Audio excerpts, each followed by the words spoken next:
Barking into the light has been a journey for our pets of the month. That's right. 6 in blue were rescued from severe neglect down south. They're now with 3 Husketeers. Toni Daniels, Brian Gillette are here, and you love these two, but you're like, it's time for them to find a home and to find a home together. We can see how bonded this pair are. I mean, they are like inseparable. They are. So first off, Toni, tell me about this situation. I mean, this was like they were almost unadoptable when you first got them. Right. They actually, in the 5 years that we've been rescuing, this has been the most horrendous case that we've taken. There were 7 dogs on the property, and unfortunately one was so bad that the organ shut down.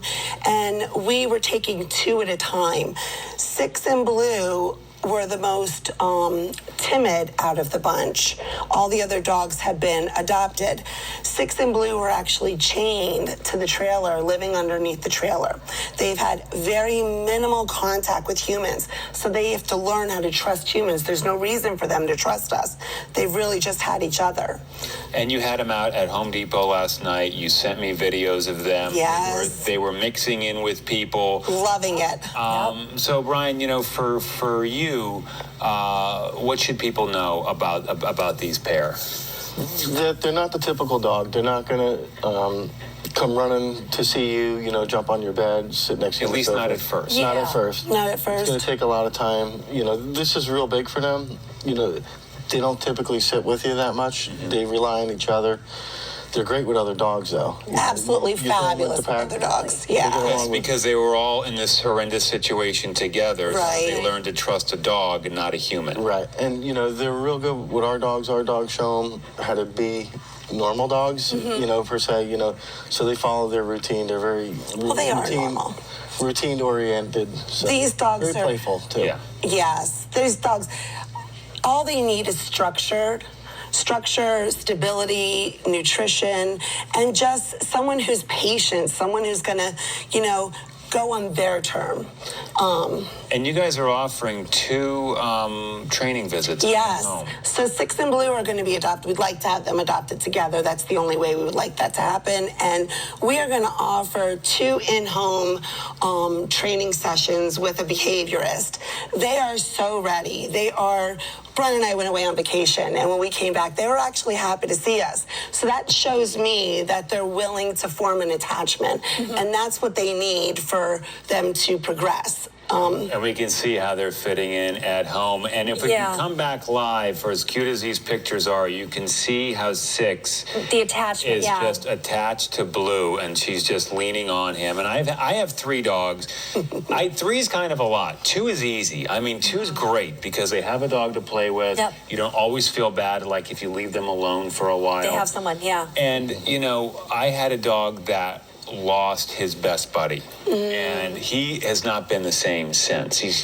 So dogs really do form these attachments. They do. It's really important to keep them together. So what is the cost of these 2? So normally our fee would be $550 for each, but we are adopting them out together for $800. They will come with food, a crate, harness, bowls. Cheese, perhaps? Cheese, they love string cheese. String cheese is their favorite. You know, and then the 2 in-home training lessons with the behaviorist. They really are so easy, these dogs, because they're thankful, they're grateful for everything that we've done for them. They're actually very easy. They're crate trained, and they're actually house trained, believe it or not. Well, they've been with you, and again, you know, you guys rescue these dogs. It costs you a lot of money to do this, so when you go to a rescue, you know, you're helping dogs like this, and you need foster people as well, because the more people you have fostering animals, the more dogs like this you can save. Yes, absolutely. Fosters are very important. You know, but we typically like to take foster to adopt, you know, because the less movement for the dog, the better, especially with these dogs. We do require we are going to require a fenced-in yard for these 2.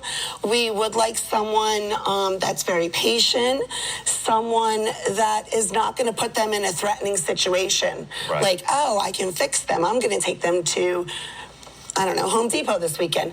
It's going to take time for them to build that with you. And so you can go to 3 Husketeers Rescue. What's the exact website, Toni? www.3husketiersrescue.com. And again, you have a dog, I have a dog, and when you and I have a dog from that was a pretty bad situation. Maybe not as well, maybe similar. And the feeling you get seeing how happy they are, it's different than if you get a dog from a breeder, in my opinion, because you just know where they came from and you know how much they appreciate you. It's extremely rewarding. Just the little things like them taking a piece of cheese from a stranger, that shows growth. I feel just in the few minutes that they've been here, I see them relax a little bit more. Oh, yeah. All right. Everything is the first for them, so they just need, someone who's going to be patient and All right, well, Toni, show them thank the you so ropes. much. We got to wrap, but thank you again. 3 Husketeers Rescue. Let's get 6 in blue into a home today. Yes. Guys, bye, sweetheart. Thanks. Nice job. See, that was easy.